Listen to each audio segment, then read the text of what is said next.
Hi ಎಲ್ರಿಗೂ ನಮಸ್ಕಾರ. ನಾನು ನಿಮ್ಮ ಕೃಷ್ಣ. ಸಾವಿರ ಮಾತಾಡೋದಲ್ಲ ಮಾತು, ಒಂದು ಮಾತು ಸಾವಿರ ಅರ್ಥ ಕೊಡುವಂಥದ್ದು ನಿಜವಾದ ಮಾತು. ಯಾಕೆ ಈ ಮೌನದ ಬಗ್ಗೆ ಇವತ್ತು ನಾನು ಮಾತಾಡಬೇಕು ಅಂತ ಅನಿಸ್ತು ಅಂದರೆ, ಸುಮಾರು ಜನ ನಾವೆಲ್ಲರೂ ನನ್ನೂ ಸೇರಿಕೊಂಡು ಹಿಂದೆ ನಮ್ಮ ಬೆನ್ನಿಂದೆ ನಮ್ಮ ಬಗ್ಗೆ ಕೆಟ್ಟದಾಗಿ ಮಾತಾಡ್ತಾ ಇದ್ದಾರೆ ಅನ್ನೋ ಒಂದು ಎಲ್ಲೋ ಒಂದು ಕಡೆ ನಾವು ಪ್ರೆಸೆಂಟಾಗಿ ಕೇಳಿರ್ತೀವಿ, ಗೊತ್ತಾ? ಅಂದರೆ ಯಾರ ಬಾಯಿಂದ ನಾವು ಕೇಳಿರ್ತೀವಲ್ಲ, ಅದಕ್ಕೆಲ್ಲನೂ ಮೂಲ ಕಾರಣ ನಮ್ಮ ಮಾತೇ ತುಂಬ ಮುಖ್ಯ ಆಗುತ್ತೆ. ಅದಕ್ಕೆ ದೊಡ್ಡವರು ಹೇಳೋರೆ, ಮಾತೇ ಮೃತ್ಯು ಮಾತೇ ಮುತ್ತು ಅಂತಲೂ ಅದನ್ನೇ ಹೇಳೋರೆ. ಸೊ ಹೆಂಗೆ ಮಾತಾಡಬೇಕು, ಎಷ್ಟು ಮೌನವಾಗಿರಬೇಕು, ಯಾವ ಸಮಯದಲ್ಲಿ ಮಾತಾಡಬೇಕು, ಯಾವ ಸಮಯದಲ್ಲಿ ನಾವು ಸೈಲೆನ್ಸ್ ಅಂದರೆ ಮೌನನ ನಾವು ಧರಿಸ್ಬೇಕು ಅನ್ನೋದು ತುಂಬ ದೊಡ್ಡ ಟಾಪಿಕ್. ಅದು ನಿಮಗೆ ಸ್ಕೂಲಲ್ಲಿ ಈ ಟಾಪಿಕ್ ಬಗ್ಗೆ ಯಾರೂ ಮಾತಾಡಲ್ಲ. ಅಂದರೆ ಎಲ್ಲಿ ಮಾತಾಡಬೇಕು ಎಲ್ಲಿ ಮಾತಾಡಬಾರ್ದು ಅನ್ನೋದು ಬೇರೆ ಎಲ್ಲ ಕಲ್ತಿರ್ತೀವಿ. ಬಟ್ ಇದೆಲ್ಲ ಯಾರೋ ಹೇಳ್ಕೊಡೋದಂಥದ್ದಲ್ಲ ರೀ. ಇದೆಲ್ಲ ನಮ್ಮ ಅನುಭವಕ್ಕೆ ನಾವೇ ಬರುತ್ತೆ. ಎಲ್ಲೋ ಒಂದು ಕಡೆ ಅವ್ನು ಸಿಕ್ಕಿದ್ನ ವಟ ಅಂತ ತಲೆ ತಿಂತಾನೆ ಗುರು ಅಂತ ನಿನ್ನ ಬಗ್ಗೆ ಹೇಳ್ತಾಯಿದ್ರು ಕಣೋ ಅಂತ ಕೇಳಿದಾಗ ನೋವಾಗುತ್ತೆ. ಕರೆಕ್ಟ್ ಅಲ್ವಾ, ನಾನು ಇಷ್ಟು ಮಾತಾಡ್ಬಾರ್ದಾಯ್ತು.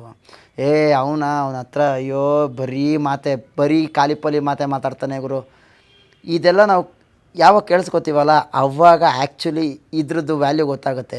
ನಾನು ಯಾಕೆ ಇಷ್ಟೆಲ್ಲ ಮಾತಾಡ್ಬಿಟ್ಟೆ, ನನ್ನ ಮರ್ಯಾದೆ ನಾನೇ ಕಡಿಮೆ ಮಾಡ್ಕೊಂಬಿಟ್ನಲ್ಲ ಅಂತ. ಬಟ್ ಅದಕ್ಕಿಂತ ಮುಂಚೆ ನಮ್ಗೆ ಗೊತ್ತಿದ್ರೆ, ಹೌದು ಸತ್ಯ, ಇದು ನಾನು ಮಾತಾಡಬಾರ್ದ ಅನ್ನೋದು ಗೊತ್ತಾಗೋದ್ರೆ ಈಸಿಯಾಗಿ ನಮ್ಮ ಜೀವನನ ಈಸಿಯಾಗಿ ಒಂದು ನಮ್ಮ ದಾರಿನ ನಡೆಯುತ್ತಾ ಹೋಗ್ಬೋದು. ಆಮೇಲೆ ನೀವು ನೋಡಿ, ಸುಮ್ಮನೆ ಯೋಚನೆ ಮಾಡಿ, ಮೌನವಾಗಿದ್ದಷ್ಟು ಜನರಿಗೆ ಭಯ ಜಾಸ್ತಿ ಆಗ್ತಾ ಹೋಗುತ್ತೆ. ಯಾಕೆ ಹಿಂಗಿದ್ದಾನೆ, ಏನು ಯೋಚನೆ ಮಾಡ್ತಾಯಿದ್ದಾನೆ, ಏನು ಎತ್ತ ಅಂದರೆ ಭಯ ಅನ್ನೋದಕ್ಕಿಂತ ನಿಮ್ಮ ಮೇಲೆ ಇಂಟ್ರೆಸ್ಟ್ ಜಾಸ್ತಿ ಆಗ್ತಾ ಹೋಗುತ್ತೆ. ಫೋಕಸ್ ಎಲ್ಲ ಜನರು ಎಲ್ಲ ನಿಮ್ಮ ಮೇಲೆ ಫೋಕಸ್ ಮಾಡೋಕ್ಕೆ ಸ್ಟಾರ್ಟ್ ಮಾಡ್ತಾರೆ. ಏನು ಯೋಚನೆ ಮಾಡ್ತಾಯಿದ್ದಾನೆ, ಏನು ಎತ್ತ ಅಂತ. ಬಟ್ ನೀವು ಮಾತಾಡ್ತಾನೇ ಇರಿ, ನಿಮ್ಮ ಮಾತಿಗೆ ಅಷ್ಟು ಇದೆ ಅಂದರೆ ಗೌರವನೇ ಸಿಗಲ್ಲ. ಅದಕ್ಕೆ ಒಂದು ಬೆಸ್ಟ್ ಎಕ್ಸಾಂಪಲ್ ನಿಮಗೆ ಏನು ಅಂತಂದರೆ, ಒಂದು ಕಪ್ಪೆ ಬೆಳಗಾನ ನೈಟ್ ಸ್ಟಾರ್ಟ್ ಮಾಡಿ ಬೆಳಗ್ಗೆವರೆಗೂ ವಟ ಅಂತ ಅದ್ರ ಸೌಂಡ್ ಮಾಡ್ತಾನೇ ಇರುತ್ತೆ. ಆದರೆ ಜನರು ಯಾರೂ ಅದ್ರ ಬಗ್ಗೆ ಗಮನ ಕೊಡಲ್ಲ. ಕಪ್ಪೆ ಏನೋ ಮಾತಾಡ್ತೈತೆ, ಏನೋ ಕಿರ್ಚಾಡ್ತೈತೆ ಬಿಡು ಅಂತ ಮಲ್ಕೋತಾರೆ. ಬಟ್ ಕೋಳಿ ಒಂದೇ ಒಂದು ಸಲ ಕೂಗುತ್ತೆ ಬೆಳಗ್ಗೆ, ಇಡೀ ಊರಿನ ಜನನೇ ಎದ್ದೇಳ್ತಾರೆ. ಎಂತಕ್ಕೆ? ಬೆಳಗಾಯಿತು ಅಂತ. ಎಷ್ಟು ವ್ಯಾಲ್ಯೂ ಇದೆ ನೋಡಿ. ಅದಕ್ಕೆ ಹೇಳಿದ್ದು ನಿಮಗೆ ಸ್ಟಾರ್ಟಿಂಗಲ್ಲೇ, ಸಾವಿರ ಮಾತಾಡೋದಲ್ಲ ಮಾತು, ಒಂದು ಮಾತು ಸಾವಿರ ಅರ್ಥ ಕೊಡುವಂಥದ್ದು ನಿಜವಾದ ಮಾತು. ಹಂಗಂದರೆ ನಾನು ಸೈಲೆಂಟಾಗಿರ್ಬೇಕಾ, ಯಾವಾಗಲೂ ಮೌನವಾಗಿರ್ಬೇಕಾ? ನೋ.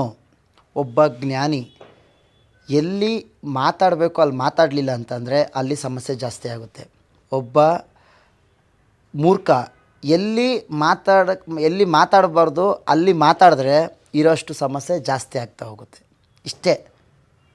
ದೊಡ್ಡ ಯುದ್ಧಗಳು, ಮಹಾಭಾರತ, ಇನ್ನೊಂದು ನಮ್ಮ ಇದರಲ್ಲೆಲ್ಲ ಏನೇನೆಲ್ಲ ನಡೆದಿದೆಯಲ್ಲ, ಇವತ್ತಿಗೂ ಏನೆಲ್ಲ ಒಂದೊಂದು ದೊಡ್ಡದಾಗೆ ಕೆಟ್ಟದಾಗೆ ಏನಾದರೂ ನಡೀತಿದೆ ಅಂತಂದರೆ, ಒಂದು ದೊಡ್ಡ ಸಮಸ್ಯೆಗಳು ನಾವೆಲ್ಲ ಫೇಸ್ ಮಾಡ್ತಾಯಿದ್ದೀವಿ ಅಂದರೆ ಅದಕ್ಕೆ ಮೂಲ ಕಾರಣ ಮಾತೇ. ಮಾತಾಡಿದ್ರು ಅಂತ ಆಗ್ತಾಯಿಲ್ಲ, ಮಾತಾಡೋಕ್ಕೆ ಬಂದಿಲ್ಲ ಅಂತ ಇದೆಲ್ಲ ಆಗ್ತಿದೆ. ಸಿಂಪಲ್. ನಿಮಗೆ ನೋಡಿ, ಬೇಕಾದ್ರೆ ಯೋಚನೆ ಮಾಡಿ, ನಮ್ಮ ಸ್ಕೂಲ್ಗಳಲ್ಲೇ ನಾವೆಲ್ಲ ಇದ್ದಾಗ ಏನೋ ಪಾಠ ಮಾಡ್ತಾಯಿರ್ತಾರೆ, ಮಾತಾಡ್ತಾ ಇರೋದು ಕೇಳಿಸ್ಕೊಂಡಿದ ತಕ್ಷಣ ಇವ್ರು ಪಾಠ ಮಾಡ್ತಾರೋ ಲೆಸನ್ ಹೇಳ್ತಾ ಇರೋದನ್ನ ಸ್ಟಾಪ್ ಮಾಡ್ತಾರೆ.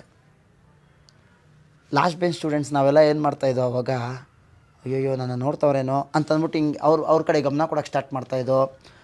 ಒಂದು ಸ್ವಲ್ಪ ಅಲರ್ಟ್ ಆಗ್ತಾಯಿದ್ದೋ, ಏನು ಮಾಡ್ಬೋದು ಈಗ, ಸೈಲೆಂಟ್ ಆದರೂ ಇವಾಗ ಏನು ಮಾಡ್ಬೋದು, ನಮ್ಮನ್ನ ಕರಿಬೋದಾ, ನಮ್ಮ ಬೈಬೋದಾ ಅಂದರೆ ಯೋಚನೆ ಮಾಡಿ. ಇದು ಆಲ್ರೆಡಿ ನಮ್ಮ ಟೀಚರ್ಸ್ಗಳಿಗೆ ಪ್ರತಿಯೊಬ್ಬರಿಗೂ ನಾವೆಲ್ಲ ಅನುಭವಿಸಿದ್ದೀವಿ.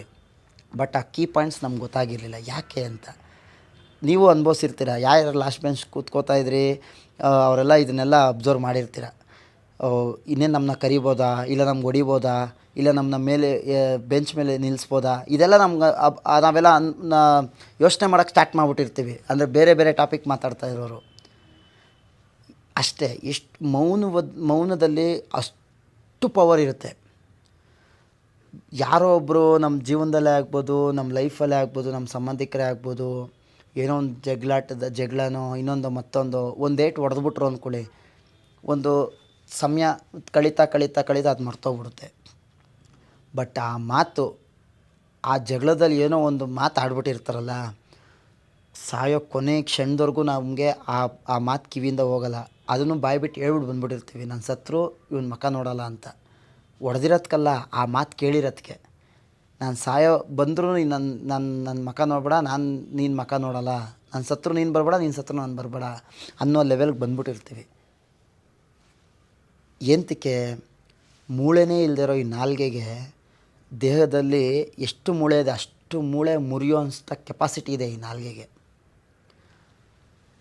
ತುಂಬ ತುಂಬ ಕಲಿಯೋಂಥ ವಿಚಾರ. ಇವಾಗ ಯಾರ್ಯಾರೆಲ್ಲ ನೋಡ್ತಾ ಇದ್ದೀರಲ್ಲ, 100% ಇದು ನೋಡಿ ಏನೋ ಒಂದು ನಿಮ್ಮ ಮನಸ್ಸಿಗೆ ಒಂದು ಕರೆಕ್ಟಪ್ಪ, ಇಷ್ಟು ದಿನ ತಪ್ಪು ಮಾಡಿದೆ, ಇಷ್ಟು ದಿನ ಮಾಡಬಾರ್ದು ಅನ್ನೋ ಒಂದು ಲೆಸನ್ನ 100% ಕಲಿತೀರಾ ಅಂತ ನನಗೆ. ಯಾರ್ಯಾರೆಲ್ಲ ನೋಡ್ತಾ ಇದ್ದೀರಾ, ನಿಮ್ಮ ಅದೃಷ್ಟ ತುಂಬ ಚೆನ್ನಾಗಿದೆ ಅಂತ ಅನ್ಕೋತೀನಿ. ಯಾಕೆ ಅಂತಂದರೆ ಇದು ನನಗಿದು ಯಾರೂ ಹೇಳ್ಕೊಟ್ಟಿಲ್ಲ.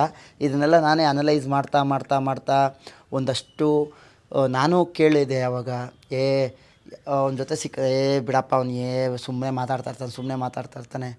ಬಟ್ ಹೌದಲ್ವಾ, ಸುಮ್ಮನೆ ಮಾತಾಡ್ತಾ ಇದೀನಲ್ವ ನಾನು ಅಂತ ನನಗೆ ಅನ್ಕೊಂಡು ಆ ಅನುಭವ ತಗೊಂಡು ಹೆಂಗಾಗೋಗಿದ್ದೀನಿ ಅಂತಂದರೆ, ಈ ಪ್ರಕೃತಿ ಥರ ಆಗ್ಬಿಟ್ಟಿದ್ದೀನಿ. ಅವನು ಯಾವಾಗ ಮೌನ ಮುರಿದು ಮಾತಾಡ್ತಾನೋ, ಅವನು ಏನು ಯೋಚನೆ ಮಾಡ್ತಾವನೋ, ಮಾತಾಡಲಿ ನನ್ನ ಹತ್ರ ಅಂತ ಕಾಯೋ ಲೆವೆಲ್ಗೆ ಆಗ್ಬಿಟ್ಟಿದ್ದೀನಿ. ಜನರು ಕಾಯ್ತಾ ಇದ್ದಾರೆ. ಅಂದರೆ ನನ್ನ ಸುತ್ತಮುತ್ತ ಫ್ರೆಂಡ್ಸೇ ಆಗ್ಬೋದು, ಸಂಬಂಧಿಕರೇ ಆಗ್ಬೋದು, ಏನೋ ಮಾತಾಡಲಿ ಅಂತ. ಅಲ್ಲಿ ಏನೋ ಒಂದು ಗೌರವ ಹೆಚ್ಚಾಗೋಯ್ತು ಅಂತ ನಾನು ಹೇಳ್ತಾ ಇಲ್ಲ. ಕಂಪ್ಲೀಟು ಸತ್ಯ ಅರ್ಥ ಆಗೋಯ್ತಲ್ಲ ನನಗೆ. ಓಕೆ, ಇದು ಹಿಂಗೆ ಇದು ಆ್ಯಕ್ಚುಲಿ ವರ್ಕ್ ಆಗೋದು. ನಾವು ಸುಮ್ಮನೆ ಏನೇನೋ ಮಾತಾಡೋಕ್ಕೆ ಹೋಗ್ಬಾರ್ದು. ನೀವು ಅದನ್ನು ಈ ತಪ್ಪುಗಳನ್ನ ಮಾಡ್ತಾಯಿದ್ರೆ ದಯಮಾಡಿ ಇವತ್ತಿಗೆ ಈ ಕ್ಷಣದಿಂದನೇ ನಿಲ್ಲಿಸ್ಬಿಡಿ ಅಂತ ನಾನು ಹೇಳೋಕ್ಕೆ ಇಷ್ಟಪಡ್ತೀನಿ. ನಮ್ಮ ಗೌರವನ ಇಲ್ಲಿಗೆ ಎತ್ಕೊಂಡು ಹೋಗೋಕ್ಕೂ, ಅಲ್ಲಿಂದ ಕೆಳಗಡೆ ಫುಟ್ಪಾತ್ ಮೇಲೆ ಬೀಳ್ಸೋಕ್ಕೂ ನಮ್ಮ ಮಾತೇ ಕಾರಣ ಆಗಿರುತ್ತೆ. ಇದಂತೂ 100ಕ್ಕೆ 200% ಸತ್ಯ. ನಿಮ್ಮ ಲೈಫಲ್ಲಿ ಇವತ್ತು ಏನೇ ಆಗಿರೋದಕ್ಕೂ ನಿಮ್ಮ ಮಾತೇ ಕಾರಣ ಆಗಿರುತ್ತೆ. ನಿಮ್ಮ ಲೈಫಲ್ಲಿ ಯಾರೋ ಒಬ್ಬರು ನಿಮ್ಮಿಂದ ದೂರ ಆಗಿರೋದಕ್ಕೂ ನಿಮ್ಮ ಮಾತೇ ಕಾರಣ ಆಗಿರುತ್ತೆ. ನಿಮ್ಮ ಲೈಫಲ್ಲಿ ಯಾರೋ ಒಬ್ಬರು ತುಂಬ ಹತ್ರ ಆಗಿರೋದಕ್ಕೂ ನಿಮ್ಮ ಮಾತೇ ಕಾರಣ ಆಗಿರುತ್ತೆ. ಮಾತಿಗೆ ಅಷ್ಟು ಇಂಪಾರ್ಟೆಂಟ್ ಇದೆ. ಆ ಮಾತಾಡೋಕ್ಕೆ ಬಂದಿಲ್ಲ ಅಂತ ಅಂದರೆ ತುಂಬ ಸಮಸ್ಯೆಗೆ ನಾವು ದಾರಿ ಮಾಡಿಕೊಟ್ಬಿಡ್ತೀವಿ. ಆಮೇಲೆ ಇನ್ನೊಂದು ಸ್ವಲ್ಪ ಜನ ಇನ್ನೇನೆಲ್ಲ ಇದು ಮಾಡ್ತಾರೆ ಅಂದರೆ, ಸುಮ್ಮನೆ ಸಲಹೆ ಕೊಡೋದು. ಸುಮ್ಮನೆ ಏನೋ ಒಂದು ಸಮಸ್ಯೆಯಲ್ಲಿ ಬಂತು ಅಂದರೆ ಅವರೇನು ಕೇಳಿರೋಲ್ಲ ನಮ್ಮನ್ನ. ಸುಮ್ಮನೆ ನಾವೇ ಬಾಯ್ಬಿಟ್ಟು ಏನೇನೋ ಹೇಳ್ತಾ ಇರ್ತೀವಿ. ಅವ್ರಿಗೆ ಹೆಂಗೆ ಅನಿಸ್ಬಿಡುತ್ತೆ ಅಂದರೆ, ಸಾಕಪ್ಪ ಇವನು ನೆಕ್ಸ್ಟ್ ಆ ವ್ಯಕ್ತಿ ಲವ್ನೇ ಅಂತಂದ್ರೂ ಕತ್ನ ಹಿಂಗೆ ತಲೆ ಬಗ್ಸ್ಕೊಂಡು, ಇಲ್ಲ ಫೇಸ್ ಕಾಣಿಸ್ದಂಗೆ ಎಲ್ಲೋ ಒಂದು ಕಡೆ ನೋಡಿಕೊಂಡು ಹಿಂಗೆ ಪಾಸಾಗ್ಬಿಡ್ತಾರೆ. ಬಿಕಾಸ್ ಎಂತಕ್ಕೆ, ನೀವು ಕೆಟ್ಟವರು ಅಂತ ಹೇಳ್ತಾ ಇಲ್ಲ. ಪಾಪ ನಿಮಗೆ ಆ ಟೈಮ್ಗೆ ಏನೋ ಒಂದು ಹೇಳಬೇಕು, ಸಾಂತ್ವನ ಹೇಳಬೇಕು ಅನಿಸುತ್ತೋ, ಇಲ್ಲ ಏನೋ ಆ ದಾರಿ ನಿಮ್ಗೆ ಅನುಭವ ಆಗಿರುತ್ತೆ. ಆ ದಾರಿ ಇವ್ನಿಗೆ ಹೋಗ್ಬಾರ್ದು, ಆ ಕೆಟ್ಟ ಇದರಲ್ಲಿ ಅವನು ಬೀಳಬಾರ್ದು, ಪಾಪ ನೋವು ಅನುಭವಿಸ್ಬಾರ್ದು ಅಂತ ನೀವು ಹೇಳಿರ್ತೀರ. ಆದರೆ ತಗೊಳ್ಳೋರಿಗೆ ಅದಿರೋಲ್ಲ ಮೈಂಡು. ಅದಕ್ಕೆ ಹೇಳ್ತಾ ಇರೋದು, ಯಾರಿಗೆ ನಿಜವಾದ ಹಸಿವಿದೆ, ಹೌದು ಬಾಯ್ಬಿಟ್ಟು ಕೇಳಲಿ, ನಿಮ್ಮ ಹತ್ರ ಕೇಳಲಿ ಬಂದು. ಇಲ್ಲ ಇದು ಯಾವುದೋ ಒಂದು ಸಮಸ್ಯೆ, ಹಿಂಗೆ ಸಿಗಾಕೊಂಬಿಟ್ಟಿದ್ದೀನಿ, ಏನು ಮಾಡಲಿ ಅಂತ ಗೊತ್ತಾಗ್ತಾ ಇಲ್ಲ. ಬಾಯಲ್ಲಿ ಬಂತು ಅಂದಾದಮೇಲೆ ನೀವು ಮಾತಾಡಿ. ಇಲ್ವಾ, ದಯಮಾಡಿ ಅವನು ಇನ್ನಷ್ಟೇ ಏನೇ ಮಾಡಿದ್ರು ನೀವೇನೂ ಅವನ ಹತ್ರ ಮಾತಾಡೋಕ್ಕೆ ಹೋಗ್ಬಿಡಿ. ಏನೇ ಬಿಟ್ಟು ಸಲಹೆ ಕೊಡೋಕ್ಕೆ ಹೋಗ್ಬಿಡಿ. ಯಾರಿಗೂ ತುಂಬ ಮಿಸ್ಯೂಸ್ ಮಾಡ್ಕೊಂಬಿಡ್ತಾರೆ. ಬೇರೆಯವ್ರ ಹತ್ರ ತುಂಬ ಕೆಟ್ಟದಾಗಿ ನಿಮ್ಮ ಬಗ್ಗೆ ಮಾತಾಡ್ಬಿಡ್ತಾರೆ. ಒಳ್ಳೆಯದೇ ಬಯಸಿರ್ತೀರ ನೀವು, ನೋವು ಅನುಭವಿಸ್ಬಾರ್ದು ಅಂತ. ಆದರೆ ಅವ್ರ ಮೈಂಡ್ಸೆಟ್ಟಲ್ಲಿ ಆ ಥರ ಇರೋಲ್ಲ. ನಿಜವಾಗ್ಲೂ ದಾಹ ಯಾರಿಗಿರುತ್ತೋ ಅವ್ರಿಗೆ ನೀರು ಕೊಡಿ. ನಿಜವಾಗ್ಲೂ ಹಸಿವು ಯಾರಿಗಿರುತ್ತೆ ಅವ್ರಿಗೆ ಊಟ ಕೊಡಿ. ನೀವು ಅವ್ರು ಏನು ಕೇಳ್ದೇ ನೀವು ಹೋಗಿ ಎಲ್ಲ ತುರುಕ್ತಾ ಇದ್ದೀರಾ ಅಂತಂದರೆ ಅವ್ರಿಗೆ ವಾಮಿಟ್ ಮಾಡ್ಕೊಂಬಿಡ್ತಾರೆ. ಇಲ್ಲ ಇನ್ನೊಬ್ರ ಹತ್ರ ಹೋಗ್ಬಿಟ್ಟು ನಿಮ್ಮ ಬಗ್ಗೆ ಕೆಟ್ಟದಾಗಿ ಮಾತಾಡ್ಬಿಟ್ಟಿರ್ತಾರೆ. ಸೊ ಸೈಲೆನ್ಸ್ಗೆ ಅಷ್ಟು ಪವರ್ ಇದೆ, ಮಾತುಗೂ ಅಷ್ಟೇ ಪವರ್ ಇದೆ. ಹಾಗಂತ ನೀವು ಮೌನವಾಗೇ ಇರಿ ಅಂತ ನಾನು ನಿಮ್ಗೆ ಹೇಳ್ತಾ ಇಲ್ಲ. ಹಾಗಂತ ನೀವು ಯಾವಾಗಲೂ ಮಾತಾಡಿ ಅಂತಲೂ ಹೇಳ್ತಾ ಇಲ್ಲ. ಎಲ್ಲಿ ಮಾತಾಡಬೇಕು ಅಲ್ಲಿ ಮಾತಾಡಿ. ಎಲ್ಲಿ ನನ್ನ ಮಾತಿಲ್ಲ ಅವಶ್ಯಕತೆ ಇಲ್ಲ ಅನಿಸುತ್ತೋ ಅಲ್ಲಿ ಮೌನವಾಗಿರಿ, ಸೈಲೆನ್ಸ್ ಆಗಿರಿ. ನೀವೇನು ಮಾತಾಡೋಕ್ಕೆ ಹೋಗ್ಬಿಡಿ. ನಿಮ್ಗೆ ಯಾವುದೋ ಒಂದು ವಿಚಾರದ ಬಗ್ಗೆ ಗೊತ್ತಿಲ್ಲ, ಎಲ್ಲೋ ಏನೋ ಒಂದು ಮಾತುಕತೆ ನಡೀತಾ ಇರುತ್ತೆ ಅಂದ್ಕೊಳ್ಳಿ. ನಿಮ್ಗೆ ಆ ವಿಚಾರದ ಬಗ್ಗೆ ಗೊತ್ತಿಲ್ಲ, ಸೈಲೆಂಟಾಗಿದ್ಬಿಡಿ. ಅಷ್ಟು ಜನಕ್ಕೂ ಹೆಂಗೆ ಅನಿಸುತ್ತೆ ಅಂದರೆ, ನಾನೇನೋ ತಪ್ಪು ಮಾತಾಡ್ತಾ ಇದ್ದೀನಿ ಅನಿಸುತ್ತೆ, ಅವ್ನಿಗೆಲ್ಲ ಗೊತ್ತಿದೆ, ಅವ್ನು ಸೈಲೆಂಟಾಗಿದ್ದಾನೆ, ನಾನೇನೋ ತಪ್ಪು ಮಾತಾಡ್ತಾ ಇದ್ದೀನಿ ಅಂತ ಅವ್ನ ಮನಸ್ಸಿಗೂ ಭಯ ಸ್ಟಾರ್ಟ್ ಆಗ್ತಾವೆ. ನಿಮ್ಗೆ ಆ ವಿಚಾರನೇ ಗೊತ್ತಿಲ್ಲ ಆ್ಯಕ್ಚುಲಿ, ಅವ್ರ ಮನಸ್ಸಿಗೆ ಆ ಭಯ ಸ್ಟಾರ್ಟ್ ಆಗ್ತಾ ಹೋಗುತ್ತೆ. ಅಷ್ಟು ಪವರ್ ಇದೆ ಆ್ಯಕ್ಚುಲಿ ಮೌನಕ್ಕೆ. ಇದಾಗಿತ್ತು ಇವತ್ತಿನ ವಿಡಿಯೋ. ಎಲ್ಲರ ಆರೋಗ್ಯದ ಕಡೆ ಗಮನ ಇಟ್ಕೊಳ್ಳಿ. ಒಳ್ಳೆಯದಾಗಲಿ. Thank you so much. Love you all.